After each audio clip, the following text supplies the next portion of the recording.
수요일 아침 주님 앞에 나오신 여러분을 환영하고 축복합니다. 오늘 하나님께서 우리에게 주신 말씀은 에스라 4장 11절에서 24절 말씀입니다. 에스라 4장 11절에서 24절 말씀입니다. 이 말씀을 가지고 함께 은혜를 나누도록 하겠습니다. 여러분, 근거 없는 비난과 오해에 부딪힐 때 하나님의 신실하심을 믿고 인내하며 기도하는 사람이 되시기를 축복합니다. 오늘 본문은 예루살렘의 성전과 성읍 및 성벽 재건이 대적들의 정치적 고발로 중단되는 내용입니다. 오늘 본문의 특이한 점은 4장 6절에서 23절의 내용이 연대를 역행하여 기록되어 있다는 것입니다. 4장 5절은 4장 24절, 오늘 본문에 나오는 4장 24절과 연결됩니다. 24절에 다리우스 왕은 11절에 나오는 아닥사스다 왕보다 역사적으로 앞선 인물입니다. 6절에서 23절은 성벽 재건을 방해하는 내용을 삽입한 것입니다. 성전 재건과 성벽 재건은 약 70년에서 80년 정도의 시간차가 있습니다. 그럼에도 이 두 개의 사건을 마치 하나의 사건인 양 다루고 있습니다. 저자가 이렇게 연대기적인 순서를 무시하고 서술한 이유는 사마리아 사람들이 약 80년간이나 포로기한 공동체의 회복을 방해한 적대 세력임을 보여주고 있습니다. 사마리아 토착 세력들의 진짜 의도는 예루살렘이 하나님의 도성으로 복원되는 것을 원치 않았습니다. 그랬기 때문에 성전 재건이나 성벽 재건 둘 다를 같은 관점에서 방해했음을 확인하게 됩니다. 여러분, 우리는 때때로 근거 없는 모함이나 오해로 어려움을 겪을 때가 있습니다. 그럴 때 우리는 어떻게 해야 할까요? 하나님의 신실하심을 믿고 인내하며 기도해야 합니다. 하나님의 신실하심을 믿고 인내하며 기도해야 합니다. 오늘 본문은 11절에서 16절에 르훔과 심세 그리고 동료 관리들이 아닥사스다 왕에게 보낸 상소문의 내용입니다. 그들이 포로 귀환민들을 모함하는 내용을 살펴보겠습니다. 이렇게 모함하고 있습니다. 12절에는 예루살렘을 범죄와 반역을 일삼던 악한 성읍이라고 모함합니다. 그런 성읍을 다시 재건하려고 한다고 지금 일러 바치고 있는 것이죠. 13절에 국고에 손해를 끼칠 것이라고 모함합니다. 세금과 조공과 간세를 바치지 않을 것이니 틀림없이 손해를 볼 것임을 강조합니다. 또 15절에는 반역과 반란을 일삼던 성읍이라고 모함하고 왜곡합니다. 그러면서 유프라테스 강 서쪽 지역을 잃을 수도 있다는 두려움과 공포를 조장하고 있습니다. 이들이 상소문에 말끝마다 붙인 후렴구 같은 말이 있습니다. 그 말은 임금님께 아뢰입니다. 11절, 13절, 14절, 16절에 임금님께 아뢰입니다. 임금님께 아뢰는 바입니다. 이렇게 말하고 있습니다. 이런 말을 하는 의미가 뭘까요? 강조하고 있는 것입니다. 만일 예루살렘 성읍의 재건을 막지 않는다면 엄청나게 손해와 낭패를 보게 될 것이라는 일종의 보이지 않는 협박인 것입니다. 마치 왕을 위하는 것 같지만 자신들이 원하는 뜻을 관철시키려고 왕에게 지금 이야기하고 있는 것입니다. 상황을 과장하고 확대하고 날조함으로 진실을 왜곡하고 있습니다. 예루살렘의 회복을 막으려는 자신들의 의도를 교묘히 숨기고 있습니다. 상대가 그 내용을 듣고 오해하고 두려워하도록 하여 자신들의 뜻을 관철시키고 있습니다. 21절을 보면 결국 사마리아 토착민들은 이를 중단시키라는 왕의 조소를 받았습니다. 그리고 23절에 왕의 편지를 읽자마자 곧 무력을 써서 성전 공사를 막습니다. 여러분, 성전 재건이 사마리아 토착민의 방해로 멈추게 되었습니다. 물론 성전 재건이 중단된 이유가 사마리아 토착민의 방해 때문만은 아닙니다. 학개서와 스가랴서를 보면 귀환민들의 영적 나태와 그리고 안락을 추구하는 물질을 추구하는 태도와 이기적인 태도 때문에 성전 건축이 멈추고 있었음을 우리는 알 수 있습니다. 어쨌든 17년간 성전 재건이 중단됩니다.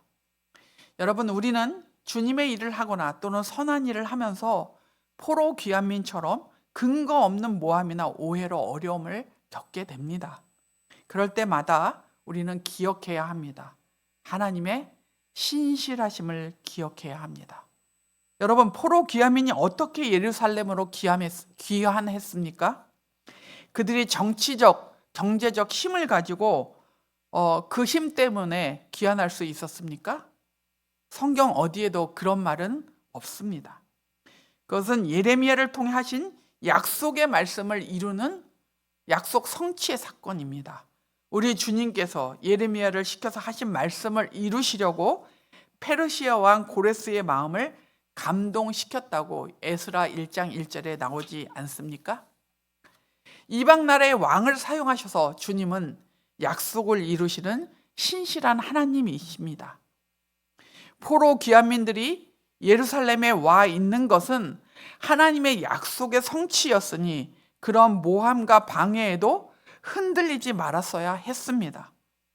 우리는 어떻습니까? 작은 방해와 오해 그리고 비난에 흔들리고 있지는 않습니까? 하나님의 신실하심을 믿고 근거 없는 비난과 오해 그리고 모함에 흔들리지 말아야 합니다. 사람은 약속을 하고 있기도 하지만 하나님은 그런 분이 아니십니다.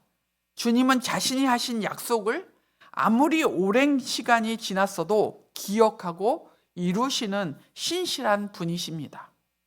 그분이 우리의 주님이시고 우리의 아버지이십니다. 그러므로 지금 어떤 일이 진척되지 않고 멈춘 것 같고 어렵다 할지라도 신실하신 하나님께 시선을 고정하고 흔들리지 마시기 바랍니다. 그리고 멈추어 있는 동안에 신실하신 주님을 의지하고 인내하며 기도하십시오. 하나님의 시각에서는 우리에게 허락하신 어떤 시간도 의미가 없는 시간은 없습니다. 성전 재건 공사가 17년이나 중단되었습니다. 그러나 그 17년은 무익한 시간이 아니었습니다. 17년의 시간은 더 큰 역사를 위한 연단과 준비의 기간이 되었습니다. 하나님의 역사에는 늘 어려움이 따릅니다. 그리고 결실을 위해서는 인내가 필요합니다. 결코 시간 낭비가 아닙니다. 마찬가지로 여러분이 당하는 비난과 오해 그리고 모함에 압도당하지 마십시오. 멈추어 있는 시간에도 주님은 일하고 계십니다. 그러므로 하나님의 신실하심을 믿으며 인내하고 기도해야 합니다. 하나님께서 주시는 분별과 통찰의 시간으로 멈추어 있는 시간을 활용해야 합니다. 여러분, 우리는 이 세상을 살아가면서 원하지 않지만 때때로 근거 없는 비난과 오해 그리고 모함을 받을 수 있습니다. 그런 상황 때문에 두려움을 느낄 수 있고 멈추어 서 있는 듯한 환경을 경험할 수도 있습니다. 그럴 때마다 기억하십시오. 우리 하나님은 신실하셔서 선하게 인도하신다. 그 신실하신 주님을 믿기 때문에 우리는 인내하며 기도하며 기다릴 수 있습니다. 비난, 오해, 모함에도 신실하신 주님을 믿고 인내하며 기도하는 여러분 되시기를 축복합니다. 오늘의 암구호는 신실하신 하나님을 믿으라입니다. 신실하신 하나님을 믿으라. 오늘 기도하실 때 근거 없는 비난과 오해에도 신실하신 하나님을 믿으며 인내하고 기도하는 믿음의 사람이 되게 해달라고 기도하십시오. 기도하겠습니다. 살아계신 하나님 아버지, 오늘도 우리와 함께하여 주시고 주님의 말씀 앞에 앉게 해주셔서 감사합니다. 하나님, 선하게 주님의 뜻을 따라 살려고 하지만 아버지, 여러 가지 상황과 여건 속에서 우리가 근거 없는 비난이나 또 오해나 모함을 받을 때가 있습니다. 하지만 하나님, 그 속에도 주님의 뜻이 있음을 믿고 신실하신 주님께 우리의 시선을 고정하게 하여 주옵소서. 흔들리지 말고 주님께 시선을 고정하며 그 시간들을 인내와 기도함으로 견디는 믿음의 사람들이 될 수 있도록 이끌어 주시기를 기도합니다. 우리가 주님이 주시는 그 모든 환경과 상황 속에서 주님이 주시는 통찰과 분별력으로 우리의 삶을 들여다보며 주님 앞에 또 바로 서는 그런 기회로 삼을 수 있도록 우리 가운데 지혜를 허락해 주시고 은혜를 허락해 주시기를 기도합니다. 하나님 아버지, 우리 담임 목사님을 붙잡아 주시고 성령의 충만함과 또 영적인 리더십을 허락하심으로 이 공동체를 이끌기에 부족함이 없도록 능력으로 더하여 주시옵소서. 중직들을 주께서 붙잡아 주시고 장로님들과 권사님들과 안수 집사님들이 마음을 같이하여 이 공동체를 세워가는데 하나님 아버지, 목사님과 함께 더불어 나아갈 수 있도록 은혜를 주시기를 기도합니다. 돌아오는 토요일에는 중직자 수련회로 모입니다. 하나님 아버지, 모든 중직들이 모여 함께 기도하며 2026년도를 준비해 갈 때 하나님의 선하심과 인자하심이 그곳에 임하게 하여 주시고 주님이 주시는 분별력과 통찰력과 또 능력으로 아주 멋진 그런 중직자 수련회가 될 수 있도록 은혜를 더하여 주시기를 원합니다.